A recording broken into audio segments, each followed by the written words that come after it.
Gurmeet sir, good morning. स्वागत है आपका जी बिजनेस पर। धन्यवाद हमें समय देने के लिए। बड़ा सवाल ये है कि क्या इस वर्स्ट इज बिहाइंड अस, क्या सबसे बुरा समय निकल चुका है? और ये मानकर चलें कि 22,000 के आसपास जो बॉटम बना है वो वापस जल्दी से और आसानी से टूटेगा नहीं। अ, अनिल जी, वर्स्ट जरूर मैं बोलूंगा। मुझे लगता है शायद ऐसा, मेरा कहना हमेशा मार्केट में मुश्किल होता है कि शायद वर्स्ट शायद देख लिया हमने मार्च फर्स्ट वीक में, फरवरी लास्ट वीक में। लेकिन वॉलेटिलिटी पूरी तरह चली गई और बाजार यहाँ से अच्छा करता रहेगा, उसके लिए थोड़ा सा इंतजार करना पड़ेगा। एक सेकेंड अप्रैल का वेट करना पड़ेगा, जब एक रेसिप्रोकल टैरिफ्स जो हैं लगने वाले हैं। लिबरेशन डे है अमेरिका में, और एक ये फील आ रहा है कि ये बराज ऑफ टैरिफ्स नहीं होगा, टारगेटेड होंगे reciprocal tariff. So I think इस वजह से बाजार जो है थोड़ा सा बेटर फील कर रहा है। दूसरा, अनिल जी, एक रीसेट हो रहा है। पहले सारा पैसा यूएस गया। फरवरी से हमने देखा चाइना में थोड़ा सा रीसेट हुआ, जब उन्होंने डीप सी एआई किया, स्टिमुलस अनाउंस किया, वैल्यूएशन बहुत सस्ते थे।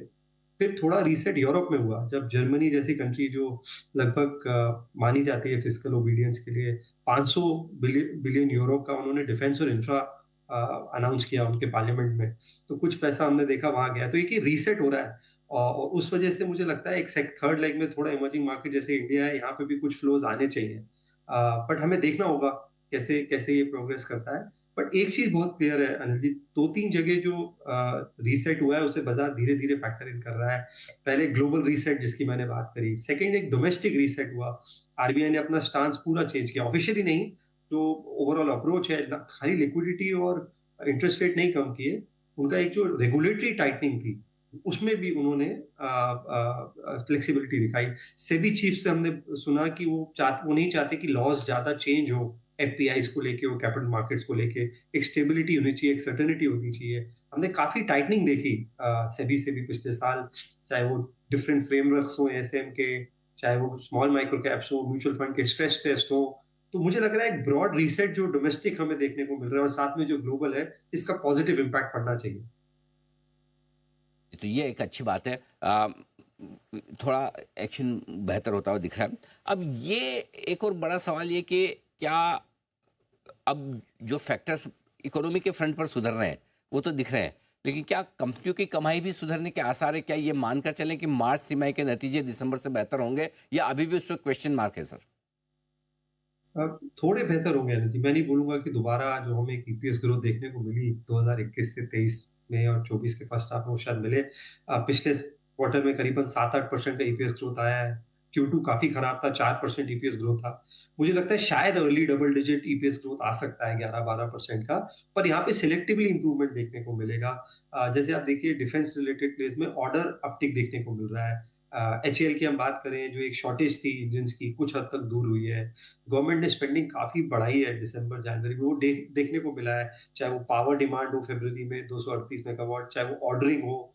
डिफेंस में 50,000 करोड़ की अभी उन्होंने ऑर्डर पिछले सप्ताह डीएसी ने इशू किए। तो थोड़े से जो कैपिटल गुड स्पेस है, specially public capital good space है, वहां पे देखने को मिलेगा। थोड़ा सा ग्लोबल ऑर्डर्स इनटेक में आया है, जैसे आप एलएनटी में देखेंगे, कतर ने एलएनजी में। तो आपको थोड़ा सिलेक्टिव होना पड़ेगा कहाँ कहाँ स्पेंडिंग पिकअप हुई है। एक जो चीज मुझे थोड़ा सा जो मायूस कर रही है वो एफएमसीजी है। इस मार्केट में एफएमसीजी जो एक सेफ हेवन माना जाता था, अभी भी जो है, अगर आप देखें, आपको यूजली ऐसी मार्केट में आईटीसी या टाटा कंज्यूमर या एचयूएल जैसे शेयर 20-25% गिरते हुए नहीं देखेंगे। तो कहीं ना कहीं मुझे लगता है कंजम्पशन में थोड़ा सा एक क्वार्टर शायद और सॉफ्ट आ सकता है। जब एक टैक्स कट अप्रैल से शुरू होगा तो शायद ब्रॉडर रिकवरी देखने को मिले, तो उस पॉकेट में मैं बस थोड़ा सा केयरफुल हूँ। बट सिलेक्टिवली, जैसे मैंने बोला, कैपिटल गुड्स है, आपके बैंकिंग है, फाइनेंशियल्स है, डिस्क्रिशनरी कंजम्पशन है, जो ट्रैवल टूरिज्म वगैरह पे है, वहां पे अर्निंग देखने को मिलेगा। तो आपको पोर्टफोलियो को पोजीशन करना पड़ेगा कि अगर अर्निंग इंप्रूव नहीं होता है तो ये रैली फिजल आउट हो जाएगी। बिल्कुल ठीक बात है। ये बड़ा इंटरेस्टिंग चीज़ आपको दिख रही है। इसके अलावा एक जो बड़ा फैक्टर भारतीय बाजारों के लिए बचा है वो एफआईएस के लौटने का। हफ्ते भर में जो कुछ भी रिकवरी हुई वो दिख रही है उनके आने की वजह से। क्या माने सर, ये टिकाऊ है या अभी भी खतरा है एफआईएस के वापस चले जाने का या पूरी तरह से नहीं आने का? मुझे लगता है ना कि सेलिंग प्रेशर शायद ना रहे वापस आने पे, तो भी थोड़ा समय लगेगा व्यू बनाने में। आप देखिए, आप टेक्निकल ज्यादा ट्रैक करते हैं, नंबर ऑफ शॉर्ट कवरिंग ज्यादा है फ्रेश क्लोज से ज्यादा। अगर आप देखें, कम सेलिंग और शॉर्ट कवरिंग से ज्यादा बढ़ा है। तो नेट शॉर्ट वो करीबन 1.8 लाख कॉन्ट्रैक्ट्स थे, अभी करीबन 90,000 है। 70% अभी भी शॉर्ट है, तो हो सकता है थोड़ी सी शॉर्ट कवरिंग और देखने को मिले। टेक्निकल एक्सपर्ट ज्यादा अच्छा बता पाएंगे। कैश बाइंग सिर्फ 2 या 3 दिन ही आई है अनिल जी, तो ज्यादा कंट्रीब्यूशन शॉर्ट कवरिंग का है। तो मैं भी मानता हूं कि ना बेचें और कम बेचें वही पॉजिटिव है, आई थिंक, क्योंकि डोमेस्टिक फ्लोज काफी स्ट्रांग रहे हैं। और जैसा जैसा आपका 2 अप्रैल का डेट निकलेगा, आरबीआई की पॉलिसी है 9 अप्रैल को, अर्निंग सीजन भी 9-10 तारीख से स्टार्ट होगा, तो कुछ पॉकेट्स में मुझे लगता है जहां पे अर्निंग रिकवरी है वहां पे एफआई फ्लोज भी वापस आएंगे।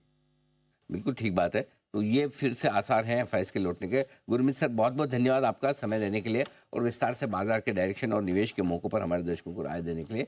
ढेर सारे सेक्टर्स हैं जो गुरमीत सर को इस वक्त पसंद है, वहाँ पर आप लगा सकते हैं पैसा। धीमे धीमे करके निवेश करने की राय उनकी बनती दिख रही है। आइए